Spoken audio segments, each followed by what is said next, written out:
As dawn broke, the sun cast its golden rays over the misty landscape, transforming the village of Klausenberg into a picturesque scene. Yet, beneath its beauty lay an undercurrent of dread, palpable in the air. Paul, Anna, and Michael gathered their supplies, each step toward their destination filled with anticipation and trepidation. They were about to embark on a journey that would test their courage and reshape their lives forever. Before leaving the village, they visited a small shop where an elderly woman sold herbs and talismans. "You must take this," she insisted, pressing a small vial of holy water into Anna's hands. "And don't forget the garlic. It can protect you from his dark magic." Anna accepted the items, her fingers trembling slightly. "Thank you. We will be careful," she assured the woman, though uncertainty gnawed at her insides. As they stepped outside, the villagers watched them with a mix of pity and fear. Whispers followed them, warnings echoing in the back of their minds. "They're going to the castle," a woman murmured. "They'll never return." Michael's skepticism began to waver. "Maybe this is a mistake," he muttered, glancing back at the village. But Paul, fueled by determination, dismissed the doubt. "We can't turn back now," Paul insisted. "This is what we came for." The path to the castle wound through dense woods and over rocky hills, each step taking them further from the safety of the village. As they walked, the air grew cooler, and a heavy silence enveloped them, broken only by the crunch of leaves beneath their feet. Anna took a deep breath, trying to steady her nerves. "What do you think we'll find at the castle?" she asked, her voice barely above a whisper. "Answers," Paul replied, his gaze fixed on the distant silhouette of the castle, perched high on a craggy hill like a dark sentinel. And perhaps the chance to confront the legend itself. The further they traveled, the more the landscape transformed. The trees grew denser, their gnarled branches reaching out like skeletal hands. Shadows danced in the corners of their vision, and every rustle in the underbrush sent a thrill of fear through them.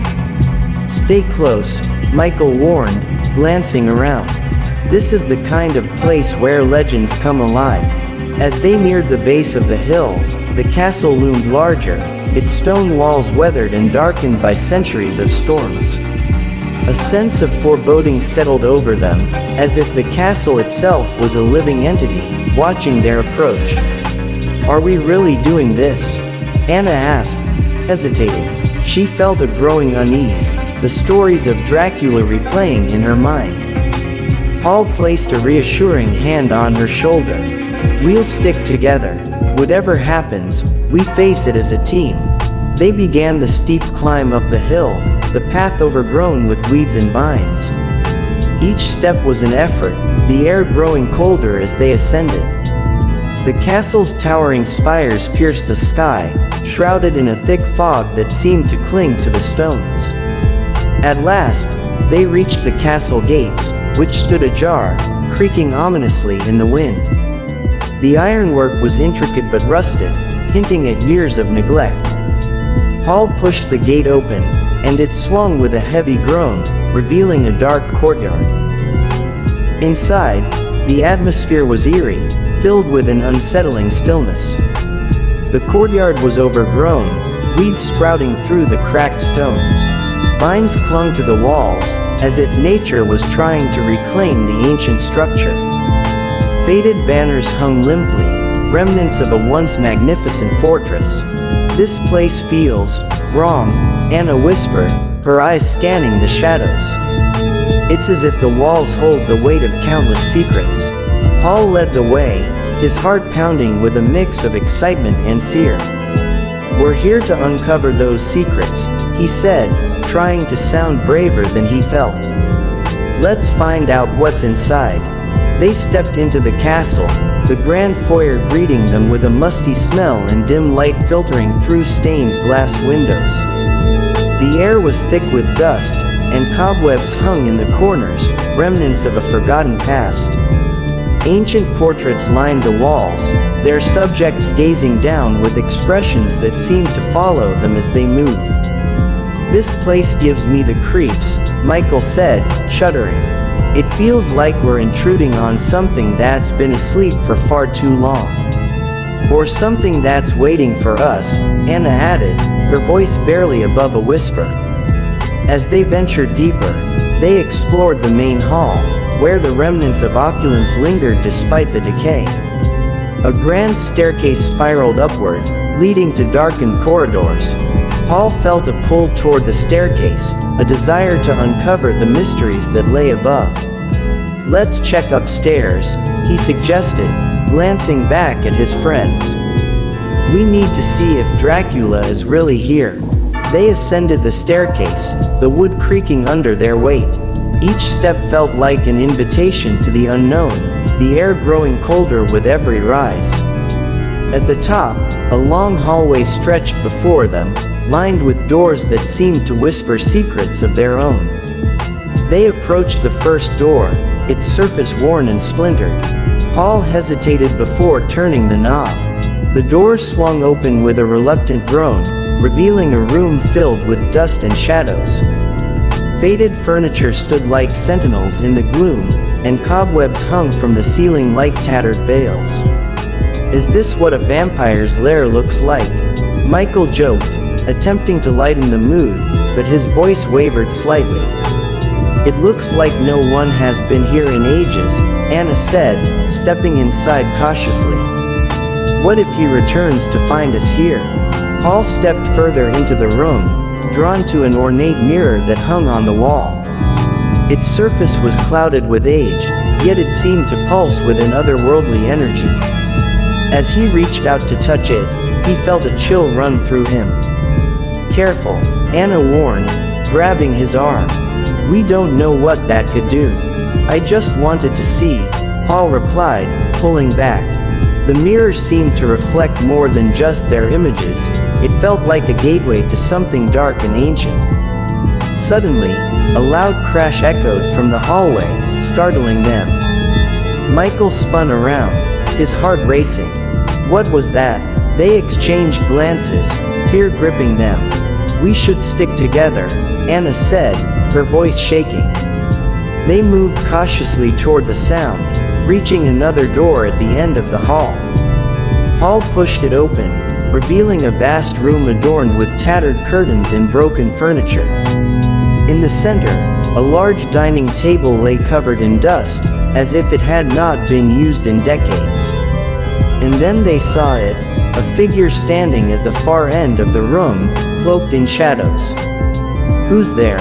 Paul called out, his voice echoing through the emptiness.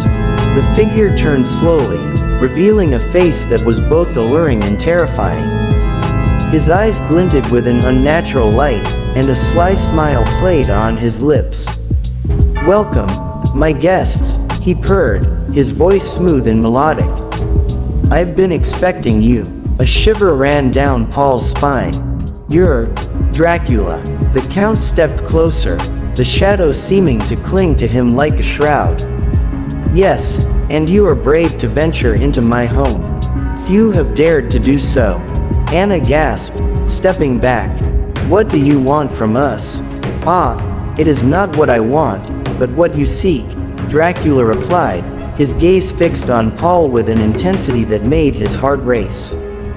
"You seek knowledge, do you not? The truth behind the legend." Paul nodded, unable to find his voice.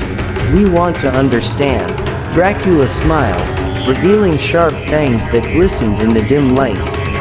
"Knowledge can be a dangerous thing, but if you wish to learn, then you must be willing to pay the price." "What price?" Michael asked, his voice laced with skepticism. "Your fears," Dracula replied, his tone shifting to one of dark amusement.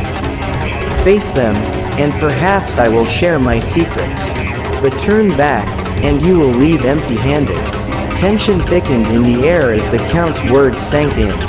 Paul felt a surge of determination. "We won't back down. We'll face whatever you throw at us." Dracula's smile widened. "Very well. The journey has only just begun. Let us see if you are worthy of the truth." With a wave of his hand, the shadows deepened, enveloping the room in darkness. Paul, Anna, and Michael felt a sudden chill as they were pulled into the depths of the castle, the very walls vibrating with ancient energy. As they ventured deeper into the castle, Paul realized that the journey to confront Dracula had only begun. Each step they took brought them closer to the heart of the legend, and to a truth that could shatter their understanding of reality itself. The moment Paul, Anna, and Michael stepped into Dracula's castle, an oppressive silence enveloped them, a stark contrast to the rustling leaves and chirping birds outside. The air was heavy with dust and the scent of decay, and the dim light filtering through the cracked windows cast long shadows that danced across the stone floor. The grandeur of the castle was unmistakable, yet it was marred by neglect, as if time itself had forgotten this place. "Where is everyone?" Michael whispered, his voice echoing through the vast foyer. He stepped cautiously, his footfalls muted against the cold stone. The sense of abandonment was palpable, every creak of the floorboards resonating with a foreboding familiarity. "Maybe it's just the hour," Anna suggested, her eyes scanning the surroundings. "It's still early. Perhaps the Count is away. Or perhaps he's waiting for us," Paul said, a mixture of excitement and dread coursing through him. "We need to explore." With a determined nod, they ventured further into the castle. The hallway stretched out before them, adorned with faded portraits of noble figures whose eyes seemed to follow them as they passed. Each painting held a story, a slice of history that felt alive, whispering secrets of a bygone era. Paul was both intrigued and unnerved, a shiver running down his spine as he imagined the lives lived within these walls. "Let's check out the main hall," Paul suggested, leading the way. As they moved deeper, strange noises began to echo through the corridors, a soft rustling, like whispers carried by the wind, or perhaps the scuttling of unseen creatures. Anna glanced back, her expression betraying her unease. "Did you hear that?" she asked, her voice barely above a whisper. "It's probably just the wind," Michael replied, trying to sound braver than he felt. But even he could sense that something was off, a tension in the air that made the hair on the back of his neck stand up. They entered the main hall, a vast room filled with dust-laden furniture draped in cobwebs. An enormous chandelier hung from the ceiling, its once sparkling crystals now dulled by time. In the center of the room stood a grand fireplace, dark and cold, as if it hadn't seen fire in years. Shadows danced along the walls, creating the illusion of movement, and Paul couldn't shake the feeling that they were not alone. "Let's split up and explore," Paul suggested, trying to mask his growing anxiety. "We'll cover more ground that way." "I don't know about that," Anna said, her voice trembling. "What if something happens?" "We'll be careful," Paul assured her. "Just call out if you need anything." Reluctantly, the trio agreed to split up, each taking a different path through the castle.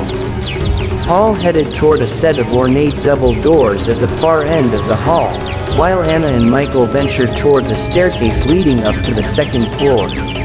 As Paul pushed open the doors, a creak echoed through the air, revealing a dimly lit library filled with towering bookshelves lined with ancient tomes. Dust motes danced in the shafts of light that filtered through the grimy windows, illuminating the room like a forgotten sanctuary of knowledge. Paul stepped inside, his curiosity piqued.